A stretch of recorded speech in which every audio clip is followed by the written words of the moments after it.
Welcome back. താരസംഘടനയായ അമ്മയുടെ സാരഥിയായി ശ്വേതാ മേനോൻ എത്തിയിരിക്കുന്നു. ഒപ്പം ഭരണസമിതിയിൽ വനിതകളുടെ ഒരു നീണ്ട നിര തന്നെ നമുക്ക് കാണാൻ കഴിയും. ലേബി സജീന്ദ്രൻ നമ്മുടെ വാർത്താ സംഘവും തുടരുന്നുണ്ട്. അവിടെ ലേബി സജീന്ദ്രൻ, ഇപ്പോൾ വലിയ ആഹ്ലാദ പ്രകടനങ്ങളൊക്കെ നടന്നുകൊണ്ടിരിക്കുകയാണ്. നമുക്ക് ഈ താരസംഘടനയുടെ അമ്മയുടെ ഇപ്പോഴത്തെ സാരഥികളെ നോക്കുമ്പോൾ പുരുഷന്മാരുടെ പ്രാതിനിധ്യം ഒരുപാട് അങ്ങ് കുറഞ്ഞു പോയതുപോലെ തോന്നുന്നുണ്ടോ? വേദിയിൽ നിരന്നു നിൽക്കുമ്പോൾ കൂടുതൽ സ്ത്രീകളായിരുന്നു. എങ്ങനെയാണ് ഒരു ഘടന?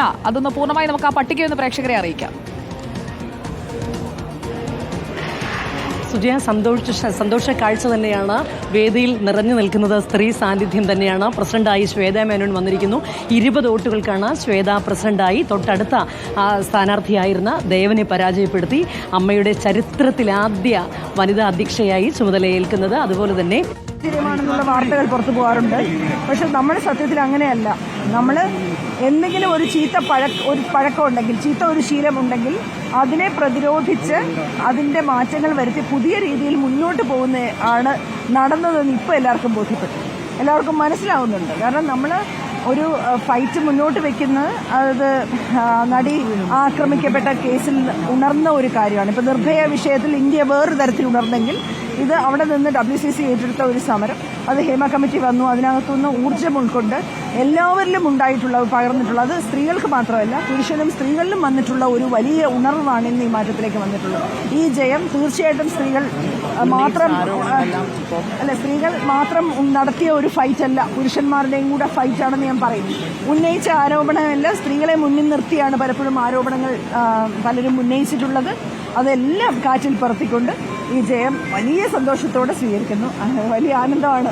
എന്നുവെച്ചാൽ കുക്കുവും ശ്വേത പ്രസിഡന്റ് ആവുന്നു, കുക്കു ജനറൽ സെക്രട്ടറി ആവുന്നു, ജോയിന്റ് സെക്രട്ടറി ആയിട്ട് അൻസിബ വരുന്നു, വൈസ് പ്രസിഡന്റായിട്ട് മറ്റൊരു പെൺകുട്ടി ലക്ഷ്മിപ്രിയ വരുന്നു. എത്ര സീറ്റിലേക്കാണ് സ്ത്രീകൾ വരുന്നത്. നീന കുറുപ്പ് ജയിച്ചിരിക്കുന്നു, സരയു ജയിച്ചിരിക്കുന്നു. അപ്പോൾ അവിടെ നോക്കുമ്പോൾ ഇത്രയും ചരിത്രത്തിലാദ്യമായിട്ട് പുരുഷന്മാരുടെ മാത്രം പേരെഴുതിയിരുന്നിടത്ത് എല്ലാം മെയിൻ സീറ്റ് അടക്കം എത്രയോ സ്ത്രീകളാണ് നിരയായിട്ട് വരുന്നത്. വലിയ പ്രതീക്ഷയാണ്. ഇനി അതിന് ആ സപ്പോർട്ട് ഇവിടെ കൊണ്ട് തീരരുത്.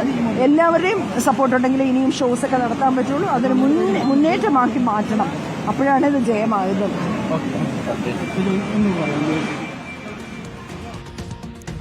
മാലാപാർവതിയുടെ പ്രതികരണമാണ് നമ്മൾ കണ്ടത്. നമുക്കൊപ്പം ലേബി സജീന്ദ്രൻ തുടരുന്നുണ്ട്. ലേബി സജീന്ദ്രൻ, മാലാപാർവതി കൃത്യമായ ഒരു നിലപാട് ഈ വിഷയത്തിൽ എടുത്തുകൊണ്ട് ഈ തെരഞ്ഞെടുപ്പ് ഘട്ടത്തിൽ ശക്തമായി രംഗത്ത് വന്ന ഒരാൾ കൂടിയാണ്. അവർക്ക് വ്യക്തിപരമായി വേറെ സന്തോഷമുണ്ടാക്കുന്ന ഒരു തെരഞ്ഞെടുപ്പ് ഫലമല്ലേ വന്നിരിക്കുന്നത്?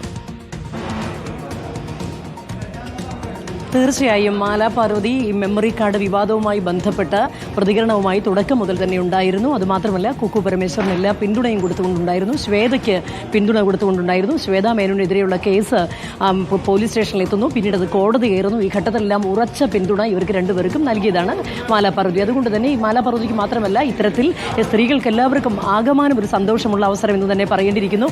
സുജയ്, ആ വേദിയിലേക്ക് തന്നെ നോക്കുക. പ്രസിഡന്റായി ശ്വേതാ മേനോൻ 20 വോട്ടുകൾക്ക് ജയിച്ചു കയറിയിരിക്കുന്നു.